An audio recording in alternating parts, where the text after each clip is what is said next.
the most unlikely Europa League final ever.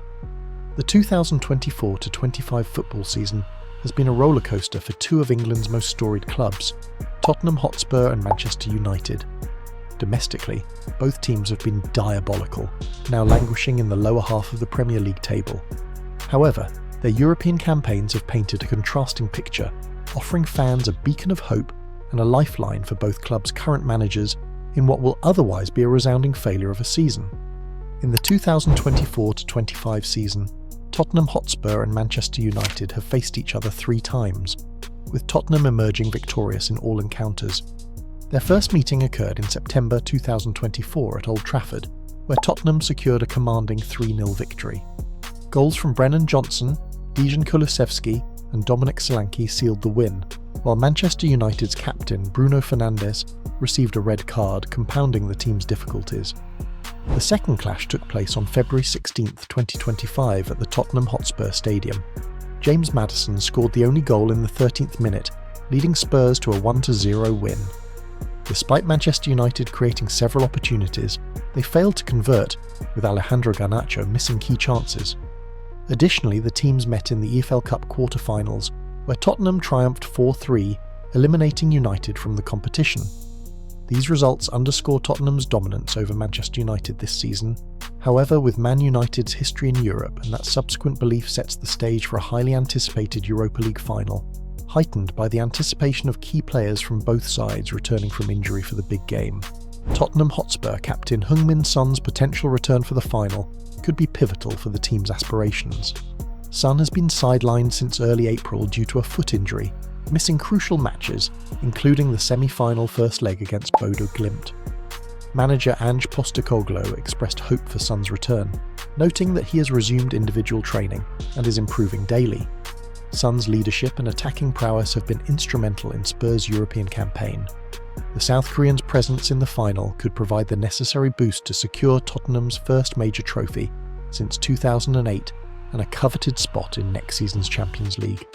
Amad Diallo's timely return from injury is a significant boost for Manchester United ahead of the UEFA Europa League final. After being sidelined since February with an ankle injury, Diallo made a notable comeback, scoring in stoppage time during United's 4-3 loss to Brentford on May 4, 2025. The Reds manager has praised Diallo's return, highlighting his unique left-footed attacking style and creative impact on the team. With his ability to operate both as a winger and a wing-back, Diallo offers tactical flexibility and an additional offensive threat, which could be pivotal in United's quest for European silverware. The 2024-25 Premier League season will be remembered as one of the darkest chapters in Manchester United's recent history. On the pitch, the club has been plagued by poor performances, tactical disarray and a general loss of identity. Off it, growing fan unrest and deeper structural issues continue to fuel frustration. Yet, amidst all the dysfunction, a few glimmers of hope have shone through. While the campaign has been, by all metrics, a failure, there have been individuals whose resilience and form have offered both relief and inspiration. Before Amorim was appointed, the final straw for Erik ten Hag came in late October after a 2-1 loss to a relegation-threatened Nottingham Forest side. The board, facing fan pressure and fearing further aggression, relieved Ten Hag of his duties. The search for a new identity began again, the Portuguese visionary. United's next move was ambitious. They appointed the highly rated Portuguese manager credited with rebuilding Sporting. His arrival was seen as a fresh start, a young coach with tactical sophistication, a flair for development, and a strong character. Amorim brought with him a new 3-4-3 system, possession-based build-up, and high pressing. Early signs were encouraging. United defeated Manchester City 2-1 in a stunning counter-attacking display, and Bruno Fernandes seemed revitalised under his new manager. But any hope of a turnaround quickly evaporated. The squad, already dealing with fitness issues, struggled to adapt to Amorim's demanding tactical setup. Players often looked confused on the pitch, caught between old habits and unfamiliar roles. The midfield was routinely bypassed while defensive chaos reigned, especially in transition. By April, United were languishing in 15th place and looking at their worst ever Premier League finish. The bright sparks, Bruno, Amad and Maguire. As bleak as United's league form has been, a few standout performers have given fans reason to keep watching. Bruno Fernandes, carrying the weight alone. If there's been one constant in United's campaign, it's been Bruno Fernandes. The captain has been relentless, both in output and effort, often dragging his team forward through sheer willpower. He leads the team in goals and assists, and his chance creation remains among the highest in the league despite the chaos around him. Under Amorim, Fernandes was pushed slightly deeper and given more freedom to roam, linking play from deeper zones. While this occasionally limited his direct goal involvement, it unlocked other areas of his game. While some, including former club captain Roy Keane, question his leadership, he often rallies teammates after setbacks and demands accountability. Without his consistency and character, United's season could have spiralled even further out of control. Amad Diallo, a spark before the storm. Another story that briefly lit up the season was Amad Diallo. Long regarded as a talent with unrealised potential, the young Ivorian finally got his chance under Ruben, and he seized it. His spell of starts in December and January provided some of United's most electrifying attacking moments, including a 15-minute hat-trick against the Saints and a last gasp winner against Man City. But just as he was hitting form, disaster struck. A knee injury sustained in training ruled him out for the rest of the season. The timing could not have been worse, both for Amad and for a team desperately short of creativity. The redemption arc. Few players have endured more criticism than Harry Maguire in recent years, but this season has seen something of a renaissance for the former captain. Written off by many, Maguire returned to the starting 11 following injuries to Lisandro Martinez and Matthijs de Ligt, and surprised many. Most importantly, he has looked confident, something that's been missing from his game since 2021. His ability to step in and marshal a struggling backline has won back sections of the fan base by also scoring important goals such as the winner in the quarter-final. In a match for the ages, he may yet be able to save his United career. Even the few wins United scraped were often narrow and unconvincing. The club's inability to string together performances has led to their worst Premier League outing in history. And for a club of Manchester United's stature, that simply isn't acceptable. The 2024/25 season has been a tumultuous journey for Tottenham Hotspur, marked by a series of challenges that have tested the club's resilience. From a crippling injury crisis to inconsistent performances, Spurs have navigated a path fraught with obstacles. Yet, amidst the adversity, there have been moments of promise and glimpses of a brighter future. Postecoglou's reality check. Ange Postecoglou entered his second season at the helm, with aspirations of building upon the attacking philosophy he introduced in his debut campaign, and making good on his promise that he always wins something in his second season. This statement seemed comical for the making of the season, as Spurs slowly slipped down the table and now sit very close to the relegation zone. The Australian manager's commitment to high-tempo, possession-based football had initially reinvigorated the squad and fan base alike. However, the rigours of a congested fixture list and a spate of injuries soon exposed the fragility of this approach. The team's early season form was promising, but as injuries mounted, the lack of squad depth became apparent. Postecoglou's tactical ideals, while admirable, proved difficult to sustain without key personnel. The manager's call for larger squads to cope with the demanding schedule highlighted the systemic issues facing not just Spurs but clubs across the league. The injury epidemic. Tottenham's season was significantly hampered by an unprecedented injury crisis. At various points, the team was without several first-team regulars, forcing Postecoglou to rely on inexperienced players and makeshift lineups.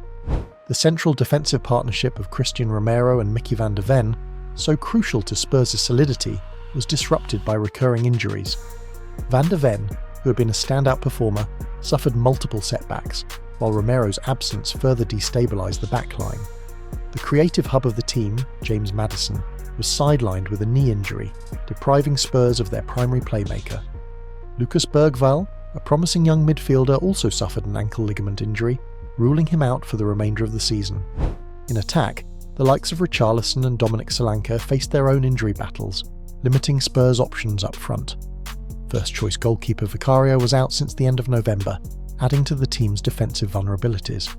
The cumulative effect of these injuries was a lack of continuity and cohesion, with Spurs often fielding understrength teams lacking in experience and chemistry, through players playing in unfamiliar positions such as Archie Gray, a defensive midfielder portrayed being forced to play at the heart of defence, and has been heavily praised by his manager, along with his teammates for doing so.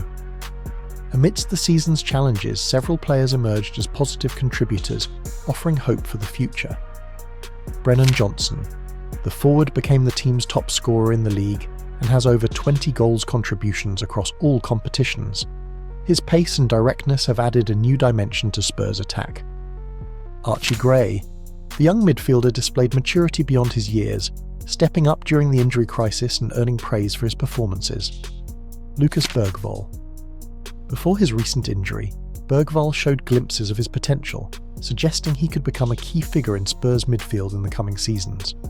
Despite some bright sparks, the team struggled to find consistency, with a series of disappointing results leaving them fittingly in the lower half of the table. Despite these challenges, Spurs and Man United have had no real danger of being relegated thanks to the lack of firepower from all three promoted clubs. However, one of these clubs' seasons will be heroically saved by European glory, and the other will be forced to acknowledge the dark reality of their 2024-25 campaign. The Europa League final between Tottenham Hotspur and Manchester United promises to be a compelling clash between two sides who have grown stronger with each round of the competition. While both clubs have experienced turbulence in other arenas this season, their respective Europa League campaigns have been marked by resilience, big performances, and a shared belief that this final is theirs to win. The final is scheduled for May 21st, 2025 at the Estadio de San Mamés in Bilbao. Tottenham Hotspur's Europa League campaign under Ange Postecoglou has been one of evolution and growing confidence. They adjusted well to the competition's new structure, where each team faced 8 different opponents in a single league phase table. Spurs secured crucial wins to finish comfortably within the top 8, allowing them to bypass the knockout round playoffs and head straight to the round of 16. Their attacking philosophy, high pressing and intelligent use of width have made them a difficult side to contain. In the round of 16, Tottenham showcased their maturity by navigating past a tricky opponent, before stepping up further in the quarter-finals with a strong performance against AZ Alkmaar. After losing the first leg, they responded with a dominant 3-1 win at home, overturning the deficit with intensity and control before squeezing past Frankfurt in the quarter-finals. In the semi-finals, they were drawn against Norwegian side Bodø Glimt, a surprise package in the competition. Spurs put in a commanding display in the first leg, winning 3-1 and placing one foot in the final. Manchester United under Ruben Amorim have enjoyed a similarly impressive but even more dramatic campaign. Their Europa League run has been built on a mix of tactical solidity and moments of individual brilliance, with Bruno Fernandes and Rasmus Højlund playing key roles. In the round of 16, United eliminated Real Sociedad 4-2 on aggregate. The quarter-final was one of the most memorable ties of the tournament, a 5-4 aggregate win after extra time, marked by end-to-end football and one of the matches of the season with the Red Devils scoring in the 120th and 121st minute. Their semi-final first leg saw them comfortably beat Athletic Bilbao 3-0 in Spain, an emphatic away performance that highlighted their threat on the counter and growing confidence in Europe. Both teams have taken different paths to reach the final, but each has displayed resilience, tactical flexibility, and a hunger for European success. The stage is now nearly set. With just one match standing between them and continental silverware, Tottenham and Manchester United will each look to crown their strong Europa League campaigns with glory in Bilbao. As the final approaches, fans eagerly await a thrilling encounter between two of England's storied clubs, each seeking to add a significant trophy to their cabinet and conclude their European campaigns on a high note.